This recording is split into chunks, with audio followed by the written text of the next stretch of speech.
Yo, what's up guys, welcome back to another video. This is a reaction to why nobody lives in these 9 empty states. They're all on the east side, central to east side of the US, and a certain part of the region I have done a reaction to before, but there's like an extra 4 or 5 states added to that I don't really know why they are also they're very small populations, but we're going to see, and that is pretty much it. Hopefully going to enjoy. Links are in the description to my Patreon if you want to see some more of my reactions. But let's check this out and see why nobody lives in these states. The United States is enormous. Ow. In fact, it's the third largest country by both area and I haven't reacted to this channel for years. I remember this channel, but I've not reacted to it for so long. population. And it yet, for a despite reason? being home to 334 million residents, nearly half of the country remains completely uninhabited, with more people living in New York City than the following 9 states combined. Oh, wow. Why do so few Americans live in these empty, isolated states, despite many offering stunning scenery? Find out in... And let's hit 5,000 likes for a video on the largest, emptiest regions of the world.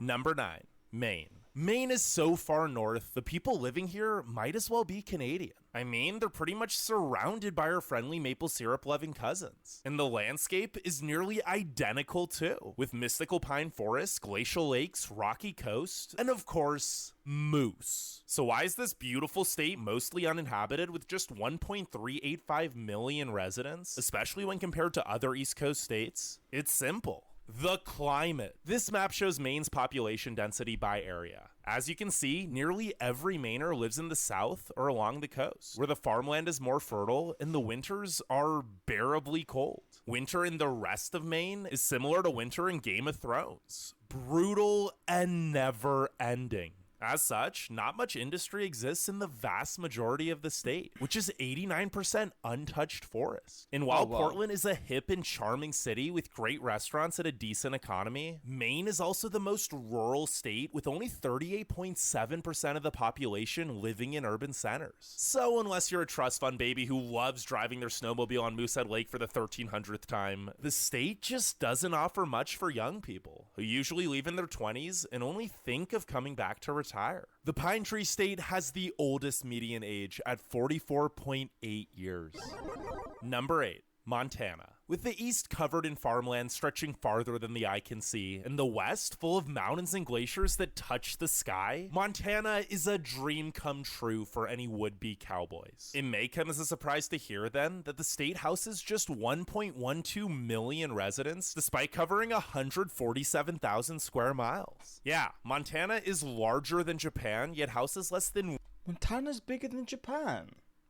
What? 1/100th its population. Why is this big, beautiful state the third least densely populated, with just 7.5 people per square mile? Well, as I'm sure you'll be shocked to discover, most Americans don't want to be cowboys. Millennials and Gen Z want to live near bustling metropolises with good-paying jobs and city amenities. Suffice to say, Montana doesn't offer any of that. The biggest city, Billings, barely has 100,000 residents, and some towns are so remote that the nearest Walmart is a 2 to 3 hour drive away. But you know what Montana does have? Overinflated home prices and horrifically cold and windy weather. The negative 70 degrees Fahrenheit recorded at Rogers Pass was actually the lowest recorded US temperature outside of Alaska, and parts of the state see snow 12 months out of the year. So sure, that summer trip to Glacier sounds splendid, but unless you're looking to do a real-life survival challenge on expert difficulty, year-round living in Montana is too unforgiving for most.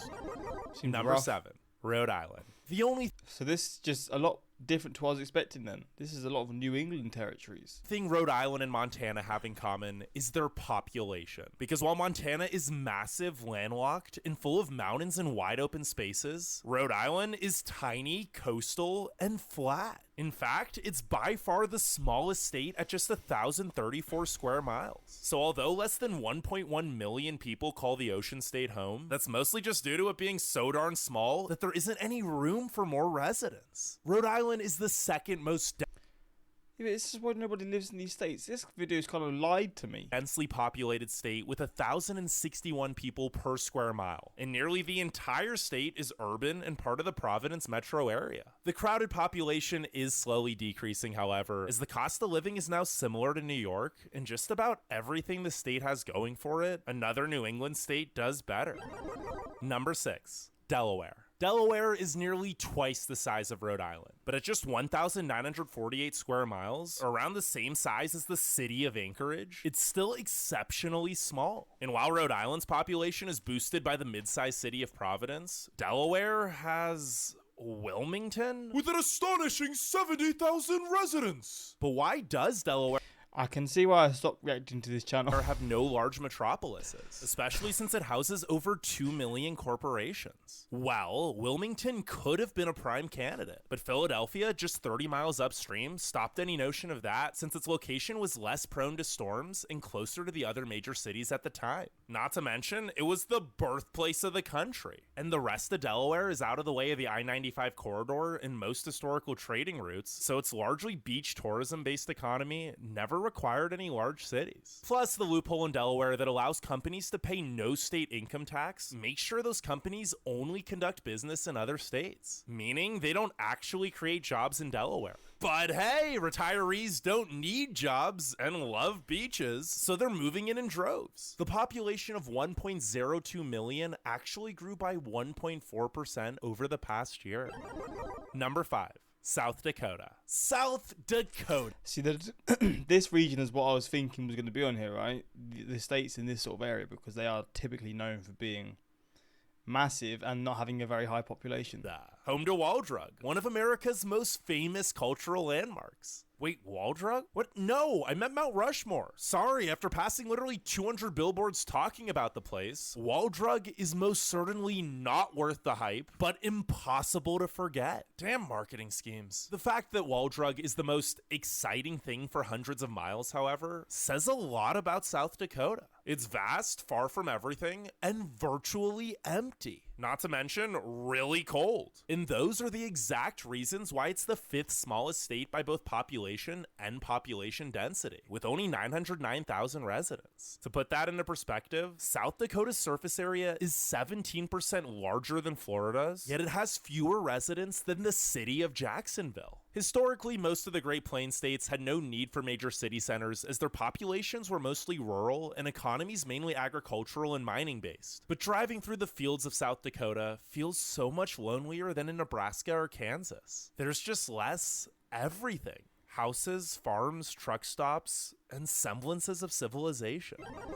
Number 4. North Dakota. Think of every problem plaguing South Dakota. Now multiply them by 10, add some oil, and boom! You've got North Dakota, home to the darkest, coldest winters in the lower 48. In addition to hot and humid summers and terrible flash flooding during the spring, it's no wonder less than 780,000 residents live in this lonely state. Especially since South Dakota is prettier, with better weather and tax laws, and a more diversified economy. North Dakota is also incredibly isolated from major urban centers, and thus supplies and services. Historically, settlers who traveled west didn't stop until they reached the coast, where the land was more arable, resources more rich, and the climate less harsh. So North Dakota never had large enough permanent population numbers or industry to warrant big cities. And even though there was plenty of cheap farmland, many farmers who could have settled in North Dakota in the late 18 and early 1900s instead chose to settle further north in the Canadian prairies. This is due to the Aspen Parkland Belt, a unique ecosystem in the plains which has an abundance of rain, trees, and fertile soil. Heck, just the city of Winnipeg, 70 miles north of North Dakota, has a population greater than the entire state.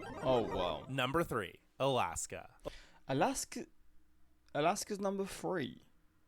Oh, I guess because it's so big, there is still quite a high amount of people that live here. The 2 states after this, I have no idea. Alaska is the big daddy of states. No, like literally, it's so big that if you cut it in half, either part would still be by far the largest state. Yet despite spanning 665,000 square miles, most of it is inaccessible and isolated. Not only is it a 40-hour, 2,200-mile drive through remote Canada to the nearest non-Alaskan U.S. city, even towns within Alaska are hundreds of miles apart, and many of the largest communities aren't accessible by car. In fact, there are barely 16,000 miles of road in the entire state. I do find it wild how people did end up living here. That's 5,000 miles less than Connecticut, and you could fit 120 Connecticut's in Alaska. Yeah, they ain't kidding when they call it the last frontier, a land where grizzlies, moose, and wolves walk around town, and where vast untamed forests, coasts, mountains, and tundra combine to make up an area larger than Mongolia. But for all its beauty, the wilderness is also a harsh mistress. A mere 733,000 residents are willing to brave the desolate, long, dark, and frigid winters where -40 Fahrenheit and less than 4 hours of daylight are common. And while Mongolia is both the emptiest and least densely populated country in the world, with just 5.2 people per square mile, Alaska's population density is 1/4 of that. And if you exclude Anchorage, the state's only real city, the population density becomes a paltry 0.5 people per square mile. It's no wonder Alaska has the highest violent crime rate and number of serial killers per capita. There's just so much space to never get caught. Oh dang, I love the outdoors, but you couldn't pay me to live there. Well, you actually do get paid to live here, but you still probably couldn't afford it since everything is more expensive and the economy isn't great. Number 2. So there's 2 more to go. If I was to guess, it would be Wyoming and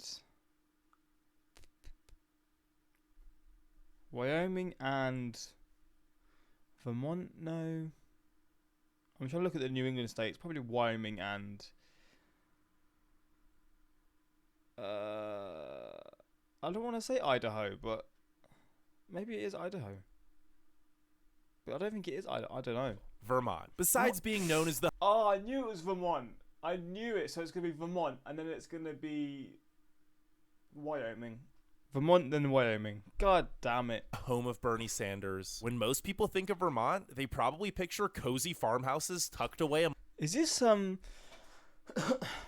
like one of those things that people... They'll have like a table. And then they'll build like these... They'll build these little like sort of things like this. Like... I don't know what they're called. Like people have like trains on the train tracks that they have on the table that can run. Just a small little set, and then they'll build like this land around it. And I used to love looking at these. These are the sort of things that I'd just I don't know what it is about them. They're just so interesting, right? This is not a real picture. This is definitely like what I'm trying to talk about, but I don't know what I'm trying to say. I don't know what the word is. But this looks so fascinating.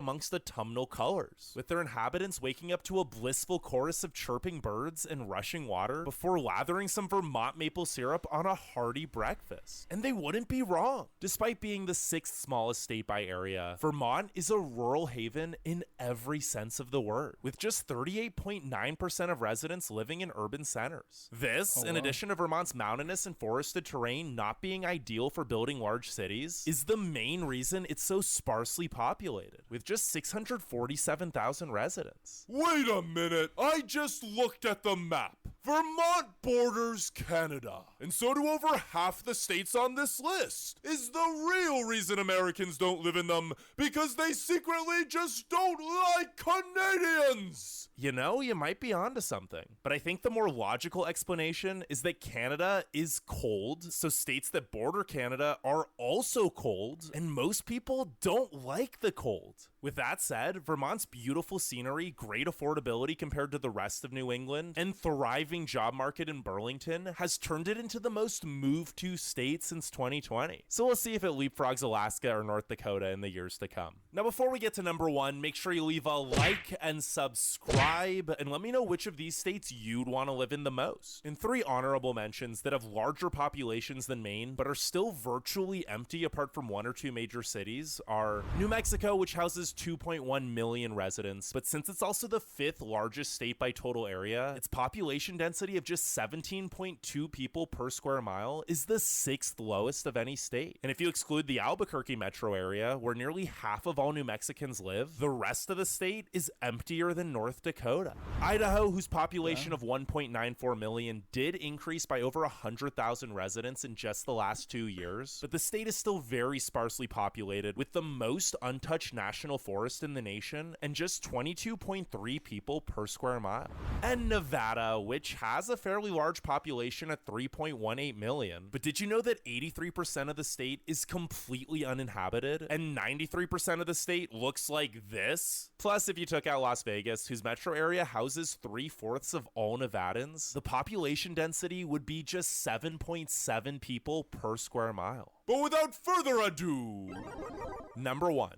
Wyoming. Unless you've been living under a rock or in Rock Springs, you've probably heard that nearly no one lives in Wyoming. But nearly no one isn't no one, because while Wyoming is the second least densely populated state with just 5.9 people per square mile, 581,381 hardworking, friendly Wyomingites still endure the windiest weather in America. And let me Is it windy there? Is that what it's known for? Why is it so windy there? I tell you, as someone who has visited the state many times, living in Wyoming's windy, remote, rugged, dry, cold, windy, elevated landscape isn't for the faint of heart, especially since there's no real cities and very few jobs and services. In fact, if it weren't for the government, Wyoming might not even have an economy at all. 25% of the workforce is employed by the state or feds. 25%?